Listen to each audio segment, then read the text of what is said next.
Caveman style steak, genius or gimmick? I don't know, it's looking pretty good. We haven't tried it yet, but in a little bit, I'm gonna have the answer to that question. Let's get into it.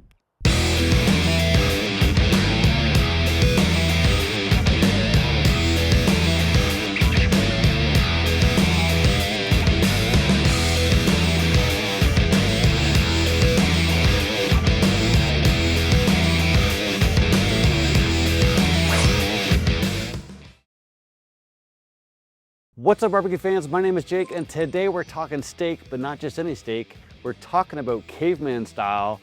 What's caveman style? Well, I'll tell you in a little bit. First, I've got an opportunity to show you something that I don't get a chance to talk about too often, and we've got our Kamado at 425, right? I have just finished another video. I didn't quite put enough lump in to get both videos filmed, so now I've got to add some more lump. So there's two scenarios here. One, you run out of lump and you need to add some and get it going fast again. The other scenario that I get to show you here is, let's say we're at 425 and I really want to be at 250 or 275, which today it so happens I do. When you put some fresh lump on top of existing lump, what happens is you smother out your fire and it will drop your temperature a little bit. Now, if you don't want to do that, you would take some lump, you get your grill blazer grill gun, pour in some lump, and then start it up on the top. You don't have to go crazy, probably like another 30 seconds, because remember, the bottom's going, and then you'll get up the temperature. But today, since I want to bring down my temperature, I don't need to use this at all. What we're gonna do is we're just gonna add in some lump and cool this bad boy down a little bit. All right, so as you can see, we've got some really hot coals there. We're gonna take some more fresh lump.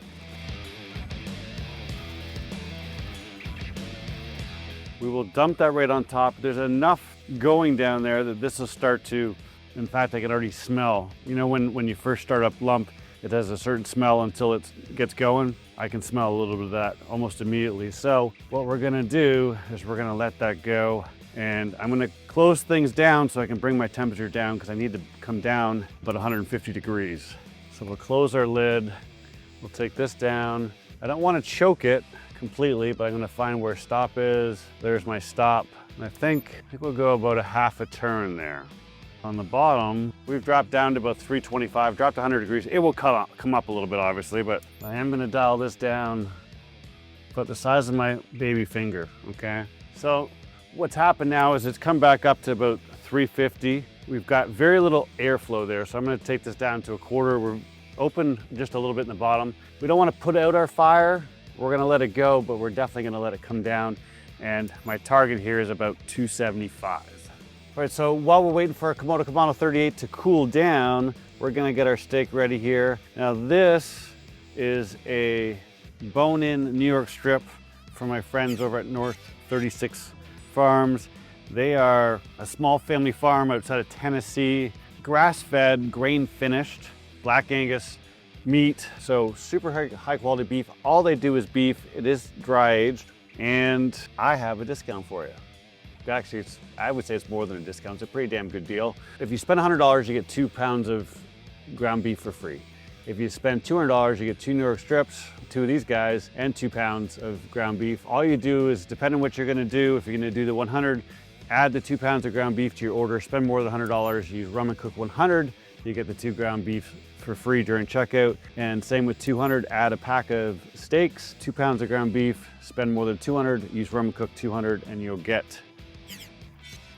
your steaks and your ground beef for free. We're gonna just do this with some salt and pepper on it. Classic steak style. Now this has been in my beer fridge, which my beer fridge is cold. So I had it on the counter for about 15 minutes before I brought it out here. Now it's hot as shit out here today, if I'm gonna be honest. So it will warm up pretty quick, but it's gonna go back inside while we're waiting for our temperatures to come down.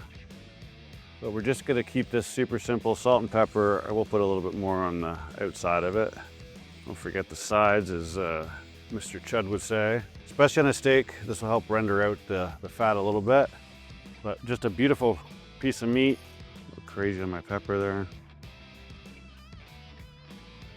That's all we need there. And we're gonna use our TyperSync Gold Dual. Now, I have actually been, in recent videos and just personally cooking, I've been kind of slamming reverse sear. Look, I've done reverse sear for a long time. It's all the hype, right? but I've changed my cooking style to direct heat and I'm getting way better results. That being said, for this particular style of cook, I need to do reverse sear first. So we're gonna do that. I'm gonna flip this over here. I'm gonna put it on the side so I can get right to the middle of the meat. Gotta go in past that line. So now we're all prepped there. And we are going to get out our Typher app here, and I'm gonna set this for 120, or I'm sorry, I'm gonna set it for 115. Now I like my steak 130, 132, somewhere in there. Set up cook. So this is beef. This is a New York strip. And I'm gonna manually set this down. This is gonna give me carryover as well, right? So I'm gonna set it to 118. You can see it's coming down 48 degrees pretty quickly. But I'm gonna put this back inside. Our guy's coming down a little bit. We're gonna close it down a little bit more and we're gonna wait about 15 minutes. I wanna burn off a little bit of that new charcoal taste, and then we'll reverse sear this until it's done, and then we'll do a caveman style sear, which is what this video is about. We're gonna figure out if it's gimmick, hype, or if it actually works pretty darn well. I'll bring you back a little bit. All right, so we're about 310. It's gonna take a little longer to get it down to 275. With the Komodo Kamado, it's really hard to get it down. If this was a Komodo Joe, I would have been down no problem, or a big green egg. But the Komodo Kamado is really thick. Unfortunately, we do have some rain coming in, so I don't have the time to wait. I just did not want this cooking at 450, 475 for reverse sear. So we're gonna put the steak on here.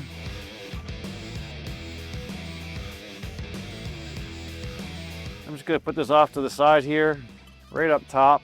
We'll leave that open for our next steps. So now we're just gonna let that steak cook until my watch tells me it's time to pull it off. Cheers.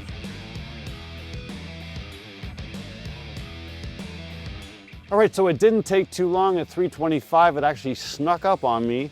I had to pull it off before I even got the cameras going. But we cooked this up to 116.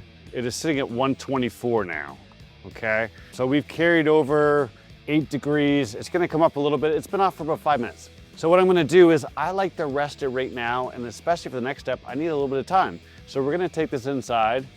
Before we do that, I'm gonna bring in, because our fire is starting bottom up, we need some top down going. So we're gonna get out a Grill Blazer grill gun and get the coals on the top going so we can do our caveman style sear.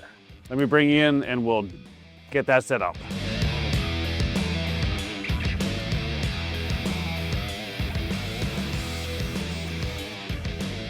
All right, so you can see we've got some good heat going there. It's not gonna take long. Open up my vents here, let some air flow through. We're already back up to 450 degrees, so I'm gonna let this go. My top vent's open like 4 turns right now. I really wanna get some of the coals really going. We're looking for some white ashing on top of them, and I'm gonna knock it off before we put on our steak. And we've got our bottom vent open about half of a half moon. Right, so about a quarter of the way the full. And we've got a bunch of air going through there. This guy's got to rest for about another 10 minutes. So that'll give us time for the ashes to build up on our lump, and we'll do our final step.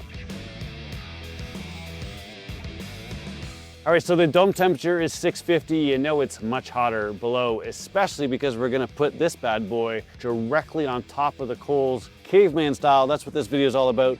We're gonna pull out our Typher sink probe here. This has done its job. This can take up to 932. I guarantee you in the coals, it's a little hotter. We don't want to ruin it, but it's done its job. And the trick here is that you're gonna end up with a little bit of charring on there, a little bit of dark color. It's flavor. Don't let it stress you out. Because this is dry, the lump should not stick to it. If it does, you just bang it off, okay? 45 seconds to 60 seconds aside. That's it. It's very, very quick, so do not go anywhere. Let's put some flavor on this bad boy. This is actually so hot, I'm gonna use one of my gloves. On we go. Close this up for a sec. There's 30 seconds. I can see it's super hot. Look at that bad boy. Does that not look good or what? Give it just a little bit more time. That's all we need.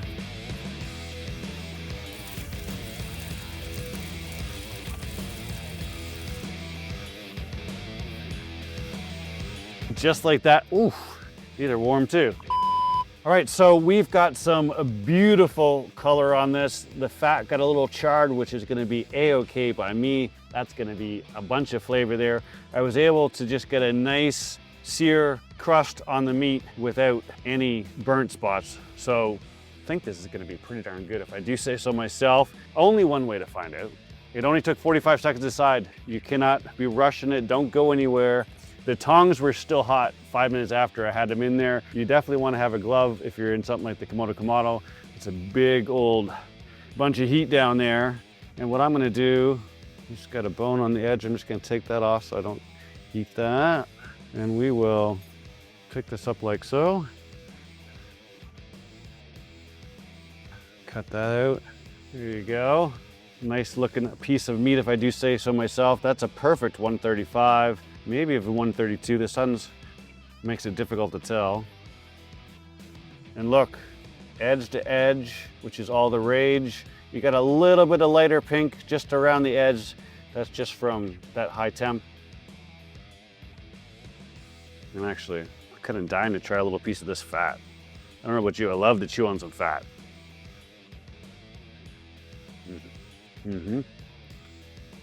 Perfect little piece there. Even gave myself a little bit of fat. Let's see how it turned out. So, comment on flavor. I've kind of been shying away from a reverse sear steak for a while. It just doesn't do it for me like it once did. And the challenge is that it just doesn't have enough flavor. It's not over that lump long enough. So when I did the tomahawk video recently and I direct seared it with a basting sauce the entire time, it was phenomenal. This, however, because we're directly in those coals, is 10 times better than just a reverse sear with a high temp sear away from the coals. When you put it in the lump, it gets a tremendous amount of flavor, and this one is genius. Hopefully you got some value out of this video. If you did, please give it a thumbs up. If you want to see the tomahawk video, I'll put it right here. Check this guy out. This is a phenomenal tomahawk. Thanks as always for watching. I'll see you soon.